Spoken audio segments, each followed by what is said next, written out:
पता नहीं यहाँ रोड कब बनेगी, सब जगह बन रही है दुनिया में। तो ये भाई अपना नया टायर लग चुका है इसमें, अपोलो अल्फा H1। तो देखो भाई 66H और 66W में तो मेन फर्क मैं बताऊंगा। ये देखो भाई पूरा धूम मचाले हो रहा है। लें थोड़े से मजे नए टायरों के। तो यहाँ से बैंड हुआ है, ये उठा हुआ पता लग रहा है साफ। यहाँ से ये मॉनसून राइड करेंगे नई राइडिंग जैकेट के साथ, मजा आ जाएगा कसम से।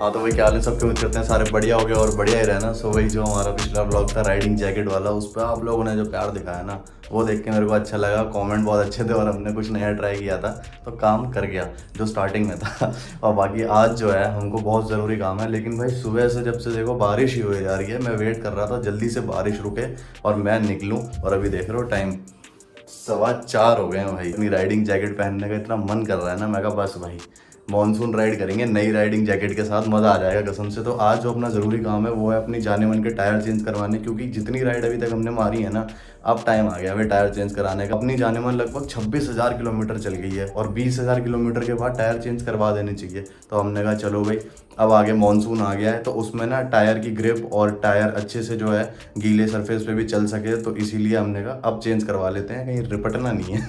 और बाय द वे अभी मैं जब तक बारिश नहीं रुक रही थी, जब से बैठ के बस जुगाड़ कर रहा था कि मेरे माइक में जो नॉइस आती है गोप्रो के, वो मैं कैसे सही कर सकूं, और बस वो हमने सही कर लिया है। अभी मैं आपको दिखाता हूँ एक बारी। मैंने ना इसमें डेड कैट आते हैं एक, वो माइक के लगा दिए हैं अंदर, जिससे कि बिल्कुल भी ऐसी फटी वाली आवाज़ ना आए। तो ये मैं आपको दिखाता हूँ। वैसे तो अभी हम पूरा एक मोटर ब्लॉगिंग सेटअप बनाने वाले हैं नया। ये देखो भाई इस तरीके से कर दिया है हमने, तो अब कोई ऐसी फटी आवाज़ आएगी नहीं। हेलमेट में आवाज़ बहुत बढ़िया आया करेगी। और बाकी अभी जल्दी हो सकता है अगले ब्लॉग में ही एक नया मोटो ब्लॉगिंग सेटअप मैं आपको करके दिखाऊं। तो हिंट तो मिली गई होगी ना कि शायद हेलमेट भी नया आ जाए। तो बस हम लगे हुए हैं भयंकर नई राइड पे निकलना है नए गेटअप के साथ, अलग ही मज़ा आ जाएगा। फिलहाल तो अभी चल के टायर चेंज करवा लेते हैं। चलो भाई अब निकलते हैं। और अभी देख रहे हो बारिश थोड़ी देर पहले हुई थी लेकिन अब बंद हो चुकी है, और जाने मन अपनी एकदम साफ़ सुथरी है क्योंकि हमने ये धुलवाई ली थी। देख रहे हो हाय हाय क्या बात है, लग रही है ना ज़बरदस्त। अब इसके टायर चेंज करवा लेते हैं। ये टायर भी वैसे अभी चल जाएंगे, लेकिन इसमें जो ग्रिप थी ना पहले वाली वो ख़त्म हो चुकी है। मुझे फील होने लगा है कि हाँ यार रिपट सकते हैं हम कभी भी। भाई साहब घर से निकले नहीं कि पहले कीचड़ों में से निकलना पड़ता है। पता नहीं यहाँ रोड कब बनेगी, सब जगह बन रही है दुनिया में, यहीं नहीं बन रही है। आराम से निकल जाइए बेबी, तेरे टायर चेंज होने वाले हैं, चिंता मत कर। फिर तू जिस भी कीचड़ में घुसना है मुझे बताइए। चलो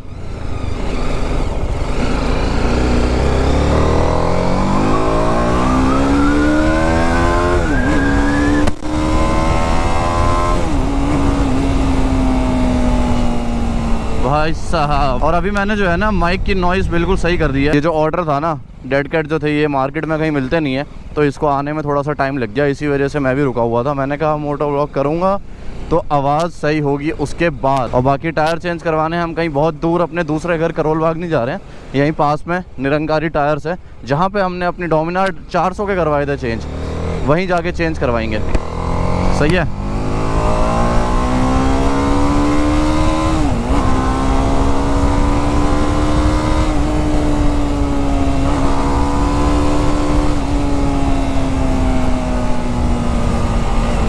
अबे रॉन्ग साइड ला रहा है। अबे भाई कितना ज़्यादा पानी भरा हुआ है यहाँ पे। तो वो तो अच्छा है कि मैं सैंडल्स में आया हूँ तो इसीलिए कोई दिक्कत नहीं होगी। भाई साहब शाम के 4 साढ़े 4 बजे भी इतना बुरा हाल रहता है ट्रैफिक का। अरे यार बंदा आए तो किस टाइम आए। वेगा का हेलमेट पूरा कलेक्शन ले जा रहे हो क्या भाई, एक मुझे फ्री में दे दो। लो भाई finally we have reached the bike market of Faridabad. मतलब यहाँ बाइक में कोई छोटा मोटा काम करवाना ना तो करवा सकते हो, कोई दिक्कत नहीं है। पर लेकिन ज़्यादातर कामों में ये खुद बोल देते हैं भैया वो ज़रा करोल बाग जाना पड़ेगा, तो इसीलिए हम करोल बाग ही जाते हैं।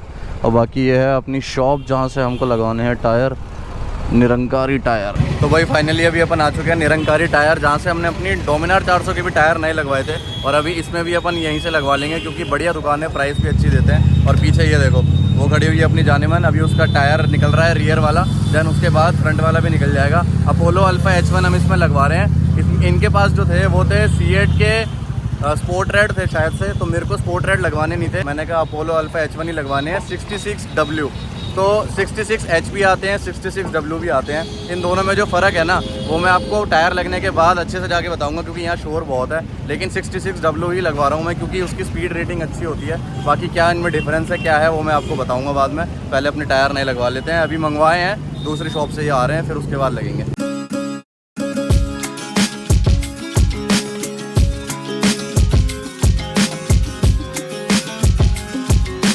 तो ये भी अपना रियर वाला टायर निकल चुका है और यहाँ पर रखा हुआ है। अभी इसमें मशीन में डलेगा, उसके बाद इसका रिम से जो है वो टायर निकल जाएगा। और अभी भाई बता रहे हैं कि इसमें जो है आपका एलॉय व्हील भी बैंड हो रखा है कहीं कहीं जगहों। तो ये देखो भाई, मैं अभी दिखाता हूँ तुम्हें। एक तो यहाँ से बैंड हुआ है, ये उठा हुआ पता लग रहा है साफ। यहाँ से ये एक नीचे भी, एक दूसरी साइड भी है इसके, ये देखो, ये रहा भाई। इसमें भी इसी तरफ है, दोनों साइड भी है मेरे ख्याल से, सेम साइड है। एक ही जगह पे बैठे हैं ना, तो दोनों बराबर में बैठे।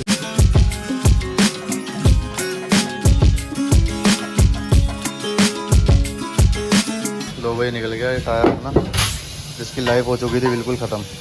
और ये रहा अपना एलॉय व्हील। ये देखो, यहीं से पता चल रहा है पूरा टेढ़ा मेढ़ा हो चुका है रिम। वो तो इस पर क्रैक भी आ सकते हैं अगर इस पर ऐसे रख दिया तो। जैसे अगर हमने नहीं करवाया ना, हाँ, तो आगे चल के ये है कि दोबारा खड्डे में जाके यहाँ से होगा। हाँ, क्रैक आ जाएगा, टूट जाएगा बीच में बिल्कुल। हाँ जी, तो ये जल्दी हीट होता है। हाँ, ये तो है, इतना ज़्यादा कोई भारी नहीं है एलॉय व्हील। जो अभी लद्दाख मारी ना, लद्दाख में जितना भी हमने ऑफ रोड किया, उस ऑफ रोड के चक्कर में अपना एलॉय व्हील बैंड हो गया। और ये क्रैक भी हो सकता था, टूट भी सकता था, लेकिन पूरी राइड करके अपन यहाँ आ गए। अब टायर चेंज कराते टाइम हमको दिख रहा है कि हाँ भाई दिक्कत है। अलाइनमेंट होने से एलॉय व्हील सही हो जाएगा, टायर भी नहीं चढ़ जाएंगे, अगली राइड भी दिक्कत नहीं होगी। एक जो अभी हमने C8 का देखा था ना, वो C8 का ये वाला था, जो कि है ये है भाई C8 का जूम रेड X1। ये भी अगर आप चाहो तो लगवा सकते हो। अगर आप सिटी में राइड कर रहे हो तो C8 के लगवाना सही है। लेकिन अगर आप अंडर 400 सीसी में हाईवे पे निकलते हो लेकर के और अलग अलग टेरेन पे चलाते हो अपनी बाइक को, तो फिर आपको अपोलो सही रहेगा। बाकी मेटजेलर भी है बढ़िया, पर वो कॉस्टली बहुत ज़्यादा है, 14-15 हज़ार तक चला जाता है एक टायर, तो इतने महंगे नहीं लगवाने थे। इसीलिए अभी हमने ये भी कैंसिल करवा दिया है। वो आ गया, देखो देखो वो आ गया। तो ये भाई अपने टायर आ गए दोनों, Apollo alpha H1 front end rear वाला फ्रंट का है और ये रियर का। तो रियर का ये अपना अपोलो का है अल्फा सीरीज़ H1। ये मैं आपको एक बार ही दिखा देता हूँ। ये देखो भाई, ये है 150/60 Z आ रहा है, ये 17 इंच का ही है। और ये 66W है भाई, ये देखो।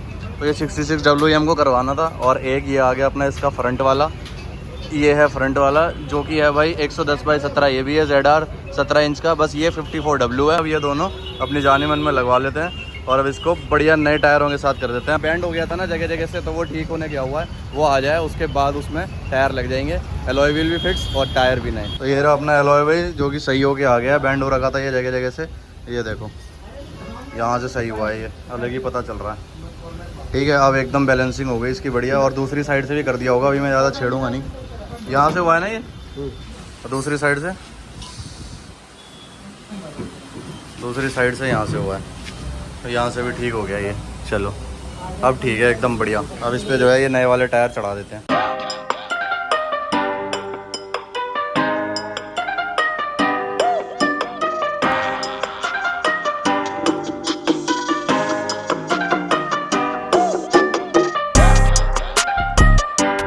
तो ये भाई अपना नया टायर लग चुका है इसमें, अपोलो अल्फा H1, जो कि बहुत ही बढ़िया लग रहा है। और ये जो है ना लॉन्ग लाइफ भी होता है, एक्सीलेंट ब्रेकिंग में भी काम आता है और ड्राई एंड वेट सरफेस पे भी बढ़िया ग्रिप पकड़ता है। तो इसीलिए हमने कहा यही लगवाओ, एवरग्रीन है। तो ये देखो भाई, अभी जो है आगे वाला टायर चेंज होएगा, लेकिन पीछे वाला लग चुका है। और दोनों में फ़र्क कितना पता चल रहा है। ये नया वाला टायर है और ये पुराना वाला है। इसकी हालत बहुत ख़राब हो चुकी है और इसकी हालत देखो। ये अपना निकल गया आगे वाला टायर पुराना। और इसका एलॉय भी एक बार चेक करा लेते हैं, ये कहीं से बैंड तो नहीं हुआ। वैसे इसकी मुझे उम्मीद लग नहीं रही, क्योंकि इस पे ज़्यादा वेट पड़ता है, इसीलिए ये बैंड हो रखा था। अब ये एकदम ठीक है, फिर भी चेक करा लेंगे एक बार इसका भी।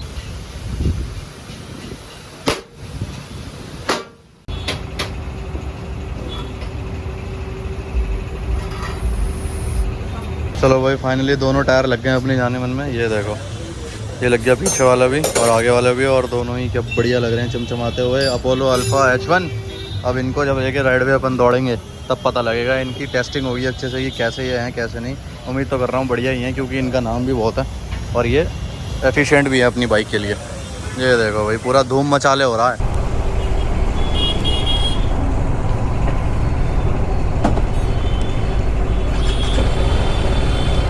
चलो भाई अब निकलते हैं यहाँ से सीधे घर, क्योंकि 6:45 हो गए हैं। अपने को टाइम से घर भी पहुँचना है। चलो ओए होए होए 1 मिनट। हाँ चलो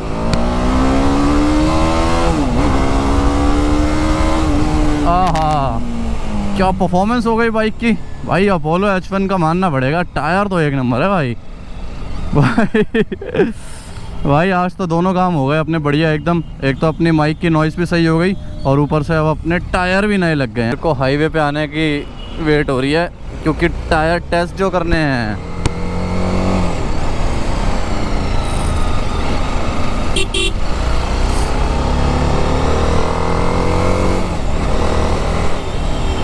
हट जाओ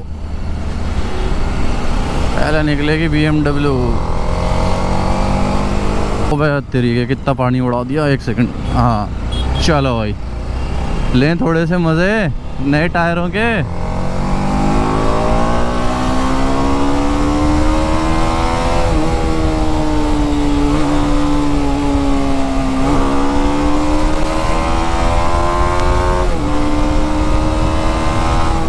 भाई साहब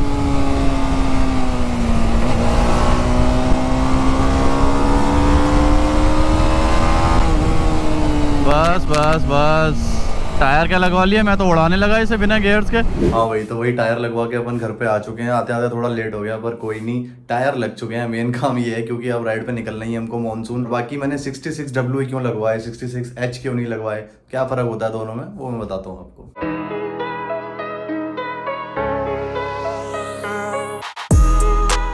हाँ भाई तो देखो भाई ये जो है ना जानना थोड़ा सा आप लोगों के लिए भी ज़रूरी है और हमने भी इसकी थोड़ी रिसर्च करी थी। ऐसी नहीं कोई चीज़ हवा में पता चल जाती। तो देखो भाई 66H और 66W में तो मेन फ़र्क मैं बताऊंगा। उससे पहले टायर पे लिखा होता है R17।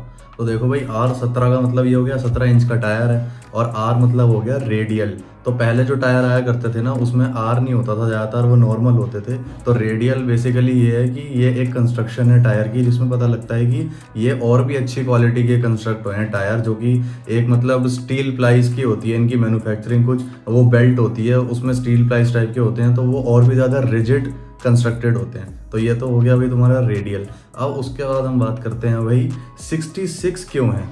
H और W पे आएंगे। 66 क्यों है तो भाई 66 होता है इनका लोड इंडेक्स। तो मतलब कि ये हो गया है कि 66 मतलब ये हो गया कि अपनी जो बाइक है मतलब जो टायर है बेसिकली वो 300 किलो तक का वेट उठा सकता है। तो लोड कैपेसिटी 66 का मतलब हो गया 300 किलोग्राम्स। अब बात करते हैं जो H और W की है तो उनका मतलब जो है वो है स्पीड रेटिंग। मतलब आपकी बाइक की स्पीड रेटिंग डिपेंड करती है आपके टायर के हिसाब से, बहुत ज़रूरी है ये। तो अब जो है H जो होता है ना मतलब अगर H लगा हुआ है आगे तो इसका मतलब हो गया कि उसकी स्पीड रेटिंग लगभग 210 किलोमीटर पर आवर के हिसाब से रहेगी। और अगर आपकी बाइक में W है 66W जो हमने लगवाया है तो आपकी बाइक लगभग 260 या 270 किलोमीटर के आसपास रहेगी स्पीड रेटिंग उसकी। तो ये दोनों में फ़र्क है, बस W थोड़ा सा बेटर हो गया, स्पीड रेटिंग थोड़ी सी ज़्यादा हो गई उसकी और H की स्पीड रेटिंग हो गई कम। भाई अब ठीक है ना कि ये चीज़ मैंने आपको आराम से यहाँ बैठ के बता दी, क्योंकि वहाँ अगर मैं बताता ना निरंकारी जो शॉप थी जहाँ से हमने लगवाए टायर, वहाँ पर शोर बहुत ज़्यादा था ट्रैफिक का, तो इसीलिए बता नहीं पाता मैं ढंग से। 10 बार तो मैं ऐसे अगलाता फिर मुझे इधर उधर देखना पड़ता, इसीलिए घर पे आके आराम से बतानी थी, वो मैं आपको बता दी है।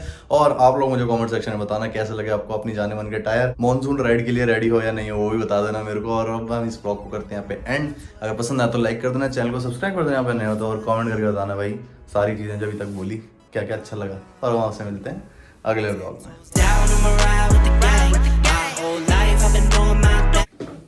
हाँ भाई तो भाई देखो ऐसी बात है भाई, चेयर कुछ ज़्यादा ही पीछे चली गई।